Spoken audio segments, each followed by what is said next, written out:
Shalom bakunzi b'ikiganiro cy'ijambo ry'umunsi ndabaramukije ndabakunda cyane nyine muhora mukurikirana ibiganiro byacu ukaba ari bwa mbere ugire subscribe nama nababwiye kwimenyereza misi yose kugaburira umuntu wawe imbere yo gukora ibindi mbere yuko connecta n'amatelefone yawe amarezo zose ibindi biconnecta n'izo ubwami mbere muri Matayo haravuga ngo twitwara ikivyo ubwami no kugororoka ibindi n'inyongera. Tuganire no jambo riko mutima wanje kuba ku nshuti bwimbitse n'Imana yawe. Dusoma igitabo cya Yakobo igice cya 5 umurongo wa 17. Eliya yari umuntu ameze nkatwe. Asaba yinginga ngo imvura ntigwe. Imvura imara imyaka 3 n'amezi 6 itarwa mu gihugu.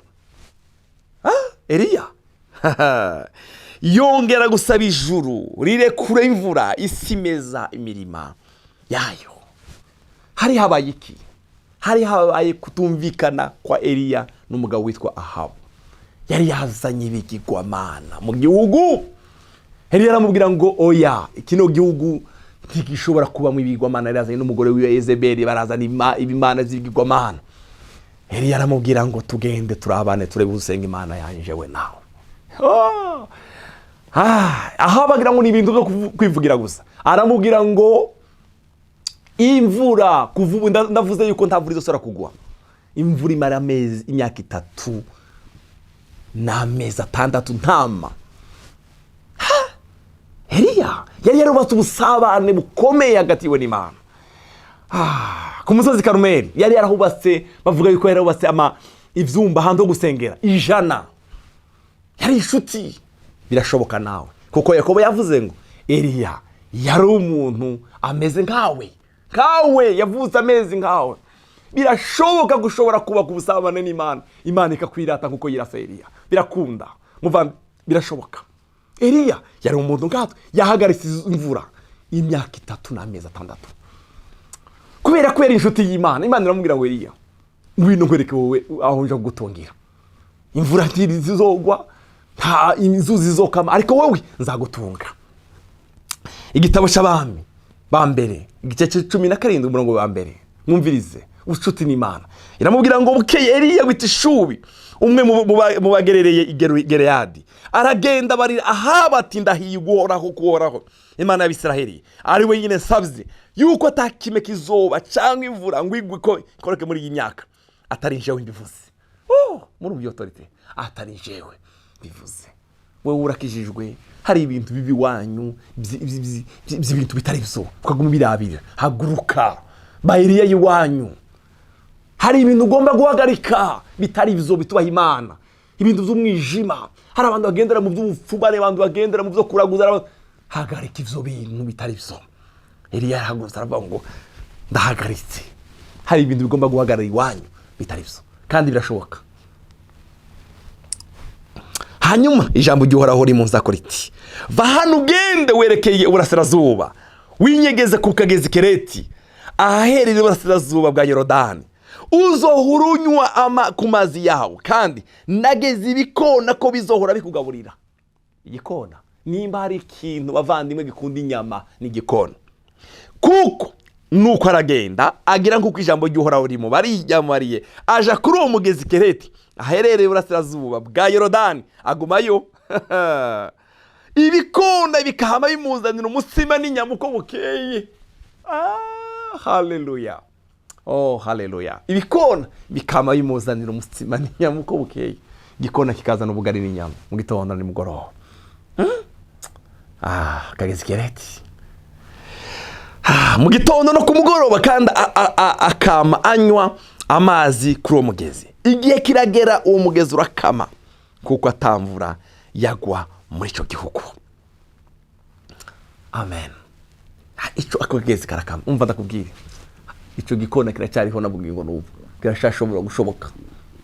Haleluya. Ico gikona kirariho kubuzi ku bugingo bwawe n'uno munsi kigahora kizana icyo Imana yategetse kuba ku bushuti bwawe n'Imana. Bavandimwe ndakwifurije kuba ku bushuti bwawe n'Imana. Tuzosonza n'Imana. Eliya ntabwo yashonje, ntabwo yanyotewe mugabo kano kagezi karakamye kubera ko ntamvura Imana iramubwira ngo va hano uje i Zarefati.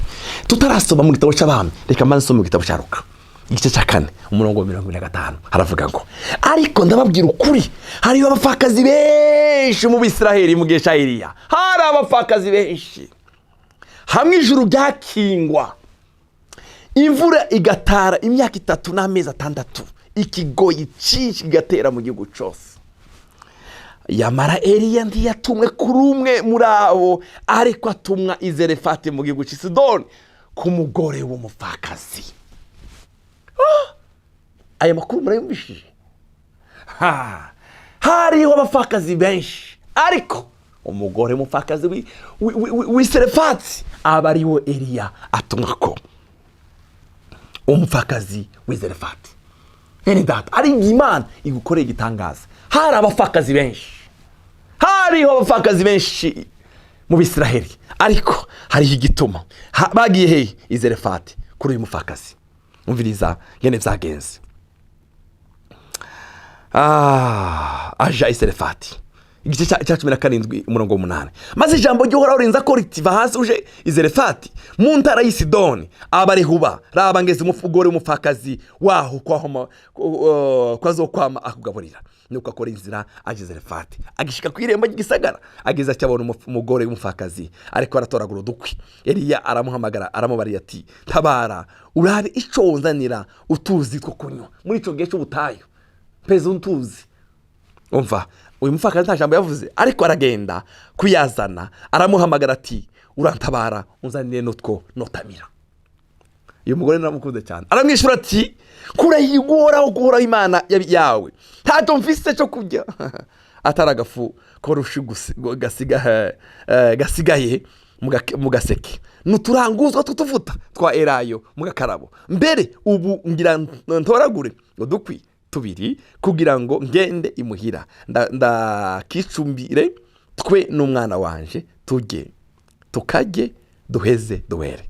Maze Eliya aramwishura ati tutinye, genda ugire nguko uvuze mugabo, ubanza ncumbire ko gato unzanire hano uheze ubone kwicumbira mwe n'umwana wawe, kuko ukore kuhoraho Imana y'Abisiraheli agize ngo ako gaseke kawe tikazobura mwifu cyangwa gakarabo tikazoburamwo amavuta gushita ku munsi Uhoraho azokingurira imvura kwisi.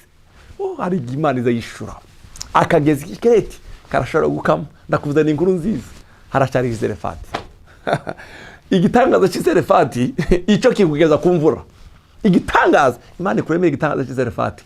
Igitangaza cy'i Zarefati icyo kikugeza ku mvura yawe. Haleluya. Eliya amaze kurya arahaga, aramubwira ngo genda ucumbe ujye ako gafuko tikazoburamwo ifu nako ganuka amavuta tikazoburamwo kugeza umunsi ijuru rikinguwe. Nuko aragenda agira nkuko Eliya yavuze, kandi uwo mugore nabo mu rugo rwiwe na Eliya babijya igihe kirekire. Babijya igihe kirekire. Ako gaseke ntikasubiramwo ifu, ndikashiramo ifu, nako gakarabo ndikashiramo amavuta, kuko ijambo ry'Uhoraho ryavuze igihe yavugiye muri Eliya. Bavandimwe, Yakobo yavuze ngo Eliya ari umuntu katwe. Ndakwifurije kuba ku nshuti n'Imana ku rugezo Eliya yarafise. Eliya yari umuntu ngawe. Urashobora kubona akagezi k'ikereti kugaye, tugira ubwoba. Hariho Imana yugurura umuryango w'i Zarefati. I Zarefati aracyariho n'ubwingo n'ubu, haracyariho i Zarefati. Kandi umuryango w'i Zarefati, iriba ry'i Zarefati rikugeza ku mvura yawe, rikugeza ku mugisha yawe. Reka ndagusengere. Data mu izina rya Yesu, uduheze kuba ku busabane nawe kuko Eliya yarabwubatse. Haleluya. Hari ibintu bigomba guhagarara mu miryango yacu, hari ingwara za karande zigomba guhagarara. Eliya yarahagaritse imvura, arahagarika Ahabu n'ibigirwamana bye, bamenye ko mu Isiraheli hari Imana. Muri uyu muntu mwami ndamusengeye, ikintu cyose kitatewe n'Imana mu miryango yabo ndagihagaritse mu izina rya Kristo Yesu. Haleluya. Ubaheze imbaraga z'Umwuka Wera, uguhaye umukize mu izina rya Yesu. Mana, ukeneye imiryango yuguruye, hari imiryango y'i Zarefati igeza ku mvura, mwugururire wa Mana we. Uyu muntu akeneye umuryango mushasha, mwugururire. Hari umuntu wari umaze imyaka myinshi ku kagezi ka kereti kamukamanye, ndagushimiye kumwugururiye Zarefati. Urakoze, ishobora kicawe mu izina rya Yesu mwami wacu. Amen.